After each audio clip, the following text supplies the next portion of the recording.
Welcome to Sunshine Cathedral's Queer God Squad. It's Monday, August 18th, 2025. I am Bishop Darrell Watkins, the Senior Minister of the Sunshine Cathedral. With me today is my husband, Bishop Robert Griffin, and joining us is Reverend Dr. Ann Atwell. We are the Queer God Squad. Visit sunshinecathedral.org to learn more about us. Queer God Squad was created by Hotspots Happening Out to support our mission to explore the value of faith in the LGBTQ community.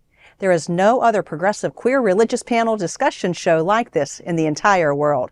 You can support this program by liking and sharing it.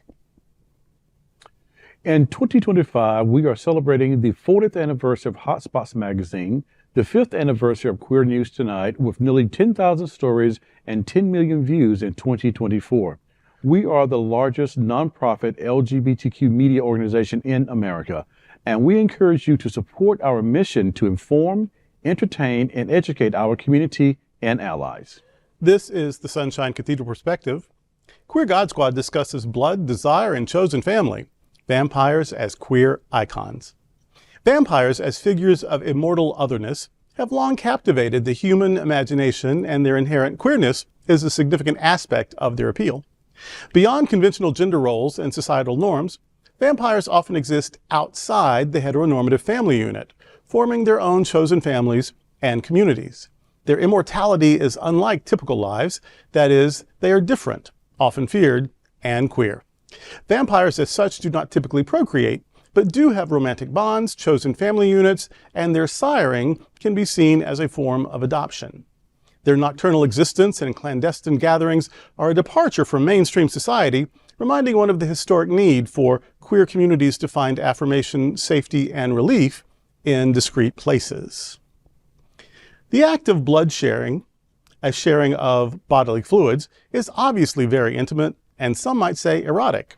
It is certainly beyond what most consider conventional behavior. In literature, vampires can be seen as monstrous, as the living dead, with the focus more on the macabre than on the living. But other writers, such as Bram Stoker, Anne Rice, and Charlaine Harris, depict vampires as sexy, mysterious, lustful, and even sometimes gender fluid. Vampires are a rejection of the ordinary, a celebration of the extraordinary, and examples of difference that offer mystery and conjecture, as well as a world of possibilities and adventure. Established paradigms can be a sort of prison or closet, but not for vampires who must and who gleefully do define their own needs, communities, and identities. Otherness, turning challenges into strengths, forming alternative communities, celebrating physicality and erotic energy, and exploring spirituality beyond mainstream religion, vampire lore is spiritual and quite queer.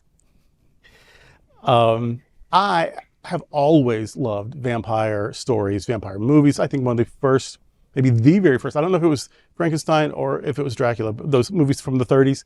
One of them was the first horror film I ever saw, and the other one was the second. And I don't remember what the order was, but they would come on the Saturday afternoon, old movie business, and sometimes then on the VH1 stations. Before the internet, we had VH1. The VH1 stations late at night. And so I would just watch these things.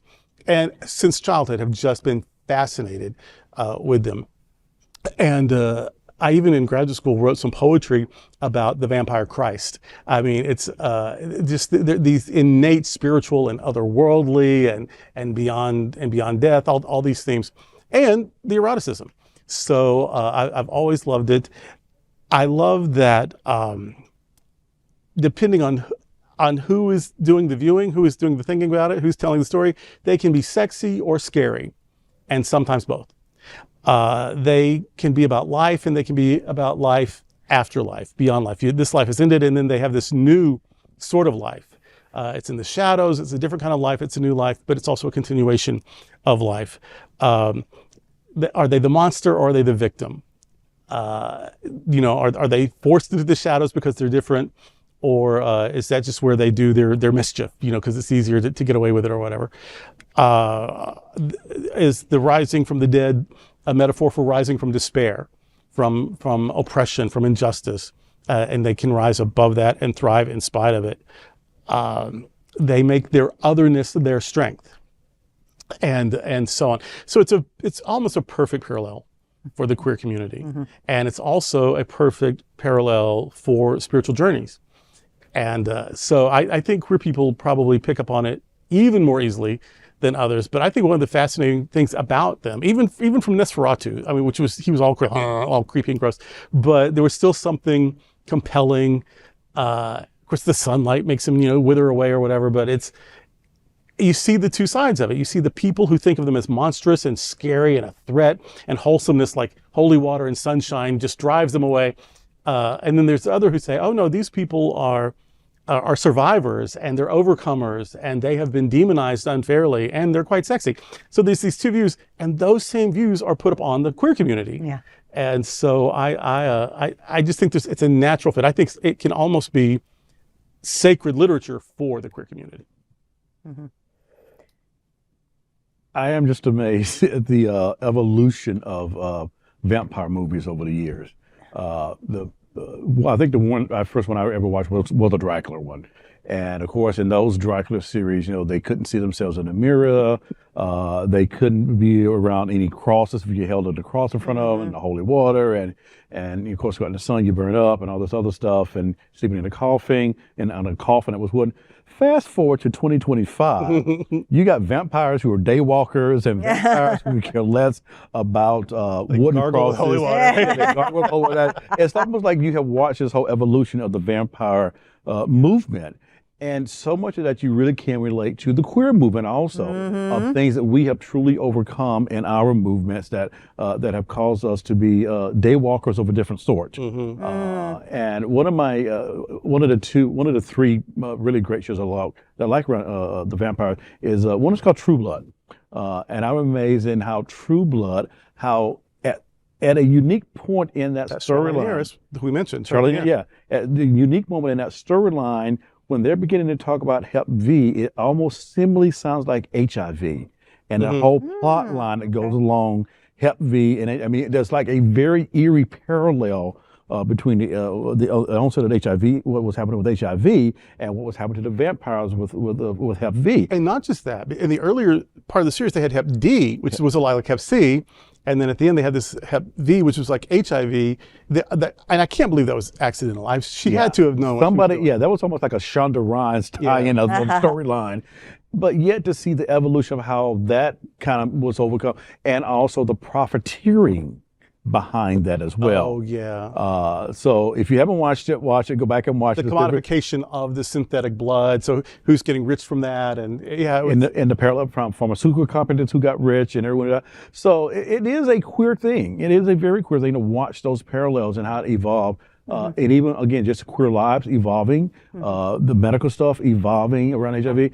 And my other favorite one was the originals. You get to see the original vampire story and about going back to the three original vampires and that whole plot line of how much they invaded into industries and things like that. So, yeah, it's queer. I love it. And Buffy, we can't forget Buffy. Oh, she's like, that could be my religion, Buffy the Vampire Slayer. That's good. And you mentioned the mirrors, that in the 30s, now, of course, I don't know when Bram Stoker was writing. It was at the end of the 19th century or maybe the beginning of the 20th century. I forget when he was writing. But when the movies were made in the 30s, queer people are completely in the closet. I mean, there's coded ways they can recognize each other and relate, but they aren't seen. And you can't see yourself in the mirror. And then as they come out more and more with the Mattachine Society and the gay rights movements and Stonewall and marriage equality, blah, blah, that's no longer part of the mythology. That we are going that as queer people demand to be seen, mirrors are no longer an issue. It's just amazing to me how it parallels that and I wonder, chicken or egg, that gay people saw themselves in the stories, and then as gay people come out, people have changed the stories just because we've changed the world, the society, how they have to think and talk about us. That is so interesting. I'm not a vampire person. I don't follow that. I don't follow that at all. Now I have seen the original Dracula because I am an alive person, so I have seen so I've seen the original Dracula. I also remember being terrified by it because I was a little kid when I saw it, and it's just I don't know if maybe that had something to do with it. But Bishop Darrell, when you were talking about all those parallels, I'm like, oh my gosh, because I know so many people in the queer community, including you two, but others who really follow the vampire way of being or whatever it is. But I recognize also the importance of something that is even fictional, but people can follow that and recognize themselves in that and the importance of that. So this is kind of cool. I might have to just go and watch some of this stuff. I'm not committing, but I may just have to go and check some of that out. Well, Charlaine Harris, she's, I like her better than Anne Rice. I mean, she really, I think she's a good starter, a good primer for Vampire Life, if you want to check it out. And that's today with the Queer God Squad. Before we go, I want to invite you to like and share this episode on your social media. And I also welcome you to find Sunshine Cathedral on Facebook or Instagram. You can also like our bishop pages on Facebook. My page is Bishop Robert Griffin, D-Men, and Darrell's is Bishop Darrell Watkins, D-Men.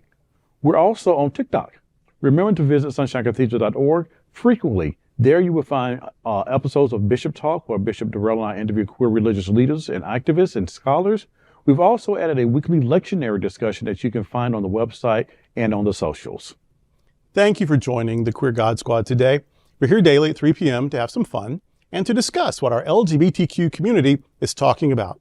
Sunshine Cathedral is the world's leading progressive queer church. Progressive, queer, and God are words that naturally should go together. Remember that we're all in this together. Also remember, you are God's miracle and not God's mistake. Until next time, we are the Queer God Squad. Goodbye.